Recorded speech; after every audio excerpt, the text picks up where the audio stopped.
అదే RTV app వార్తల్ని క్షణాల్లో చదివే అవకాశం ఉంటుంది. ఒక న్యూస్ పేపర్, ఒక టెలివిజన్ ఛానల్ మీ చేతుల్లో ఎప్పుడూ ఉంటాయి.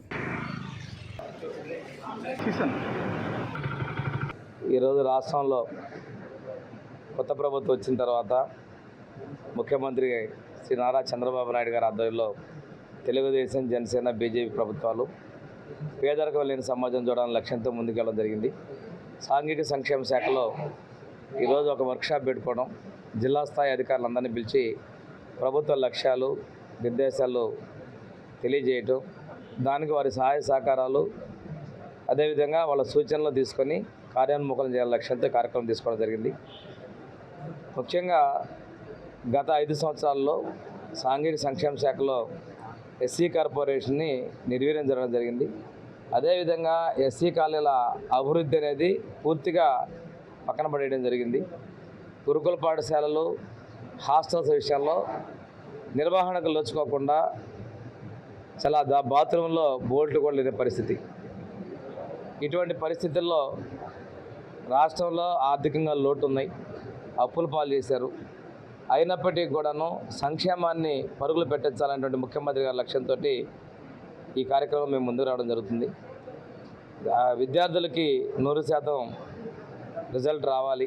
అదేవిధంగా ఈ విద్యార్థులకు కూడాను మనం మంచి శిక్షణ ఇచ్చి నీటు, ఐఐటి కోచింగ్ ఇవ్వాలనేటువంటిది కూడా ఇక్కడ నుంచి ఈ స్కూల్స్లో చదువుకున్న పిల్లలు ఎంబీబీఎస్, ఇటువంటి ఇంజనీరింగ్ వంటి కాలేజీల్లో ప్రతిష్టాత్మక ఇన్స్టిట్యూట్స్లో వాళ్ళు సీట్లు పొందించాలనే లక్ష్యంతో కూడా మనం తీసుకోవడం జరిగింది. సంక్షేమాన్ని, అభివృద్ధిని జోడుగురాల్లాగా సాంఘిక సంక్షేమ శాఖలో అమలు పరచాలనేది ముఖ్యమంత్రి గారి లక్ష్యం తెలియజేస్తా ఉన్నాను. గతంలో ఏదైతే రద్దు చేసినటువంటి పథకాలు ఉన్నాయో అవన్నిటినీ కూడా తిరిగి ప్రవేశపెట్టే విధంగా మేము ముందుకు వెళ్తూ ఉన్నాం. ఈ సందర్భంగా ప్రణాళికలు సిద్ధం చేసుకొని ముందుకు వెళ్తాం తెలియజేస్తా ఉన్నాను. ఏ రకమైన ప్రణాళికలు మీరు సిద్ధం చేస్తున్నారు సార్? అంటే ఈరోజు హాస్టల్ బిల్డింగ్స్ ఉన్నాయి, వాటిలో సౌకర్యాలు లేవు, అవన్నీ అభివృద్ధి చేయాలి. అక్కడ ఉన్న విద్యార్థుల సంఖ్యను పెంచుకోవాలి. విద్యార్థులకి నాణ్యమైనటువంటి విద్య, నాణ్యమైన వసతులు అందించాల్సిన బాధ్యత ఉంది. వాళ్ళ యొక్క ఆరోగ్యాన్ని, విద్యని మంచిగా అందించాల్సిన బాధ్యత మనం చర్యలు తీసుకుంటున్నాం. గురుకుల పాఠశాలలో కూడా అదే పరిస్థితి.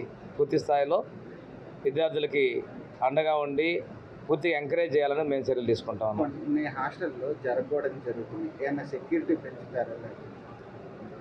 ఇవన్నీ కూడా మా దృష్టిలో ఉన్నాయండి. ఈ వర్క్షాప్లో డిస్కషన్ చేసి స్థానికంగా ఉండేటువంటి సమస్యలను పరిష్కారం తీసుకొని సెక్యూరిటీ కూడా చేయాల్సిన పరిస్థితులు ఉన్నాయి.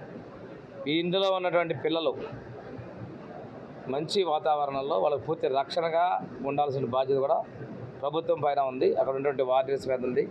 ఆ చర్యలు తీసుకుంటాం. ఇది అంబేద్కర్ స్మృతి వనం గురించి కూడా ఒకటి. హైదరాబాద్ సుచిత్ర సర్కిల్ కి ఒక విశేషం. మీ లలిత జ్యువెలరీ సుచిత్ర సర్కిల్ కి వచ్చేసింది. ఆగస్ట్ 18న బ్రహ్మాండమైన ప్రారంభోత్సవం. Lalitha jewellery, A block, green park avenue, Suchitra road. మీ లలిత జ్యువెలరీలో ధరలు చెక్ చేయండి. డబ్బులు చాలా చాలా ఆదా చేస్తారు. డబ్బులు ఎవరికి ఊరికే రావు.